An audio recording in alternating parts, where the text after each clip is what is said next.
All right, here we have a GE top-load washing machine. Went to Beverly Hills, Michigan to pick this up. It was free off the Space of Faces, or the Space for Faces classified section. It's a GE. So you got the agitator. Dogs seem fine. Tub spins like that, so there's no tub break. Feels plasticky. Magnetic lid switch. So it shouldn't be hard to bypass.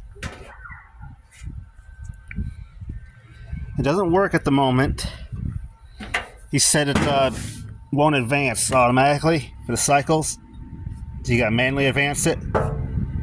So I'm assuming that means it needs a timer. Cars go by. So it won't advance, so probably needs a timer. Doesn't look like it has a circuit board in it, so it's not computer controlled like JK18's was.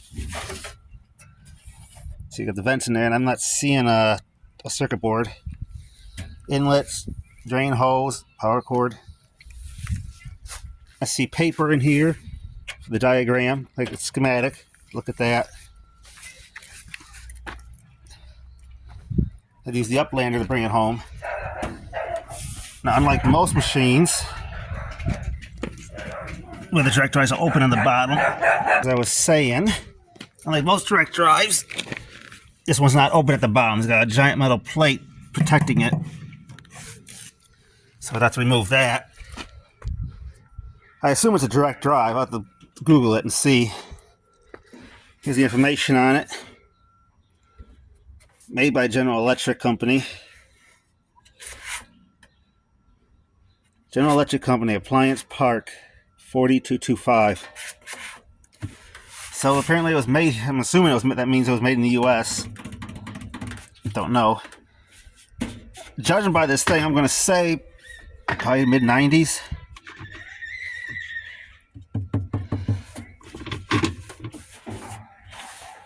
Maybe. Look at it. No, thing is made in China.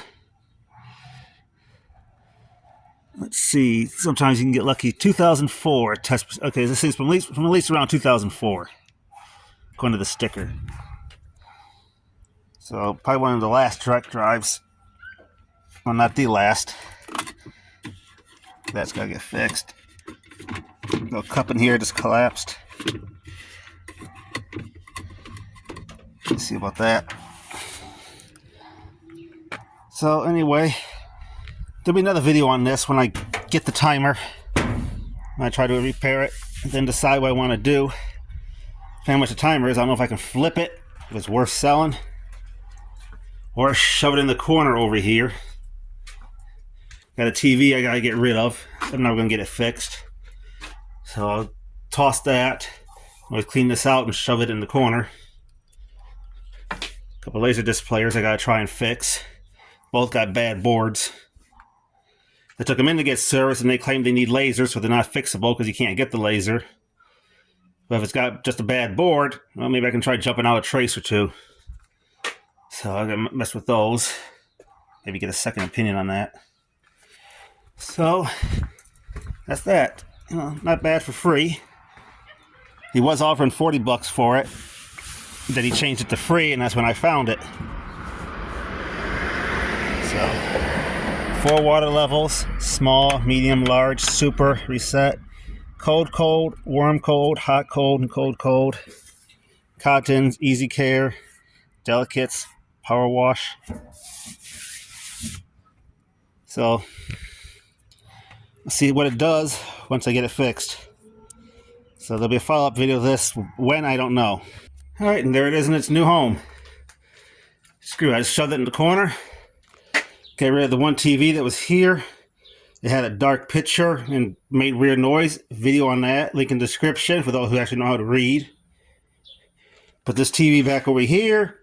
Christmas wreath there. Christmas trees over here. Light of bushes. So, still didn't lose any storage. Had to remove this to get it in the corner. Then just reconnected it. Removed the flow restrictor from the cold water.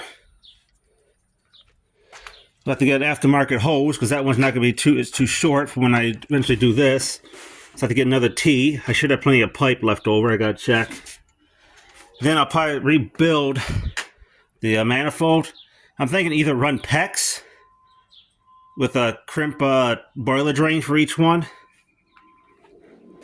or run copper or PVC, like flex PVC or something. I can see what my options are, because the valves are like $25 each, so 25 times 6, you know, over $100. But you know, we'll see when I get around to it. So I just gotta shove this back into the corner. It doesn't like to move. And I can just move that stuff out of the way for when I could do the work on it or move it. I can just shove stuff over. So I can't run all the machines at once anyway. Maybe 2 at the most. I gotta get a booster pump, and that'll help boost the pressure. So now that's where it's gonna sit. And then I just gotta figure out how to replumb everything. Be a lot easier though too. Manifold's somewhere over here that I currently have, so I don't have to pull it. I shouldn't have to pull anything out to reconnect everything. If anything, just pull it out a couple feet. But I got the space to do it, so. Alright, that'll wrap it up. Just a quick video on the free washing machine that I went and picked up. Add it to my collection, so now I got 6 out here. I wasn't looking for another washing machine, but I just happened to see it and it was free, so I figured, well, it just needs a timer. Why not? You know? It was free. So, alright, enough rambling.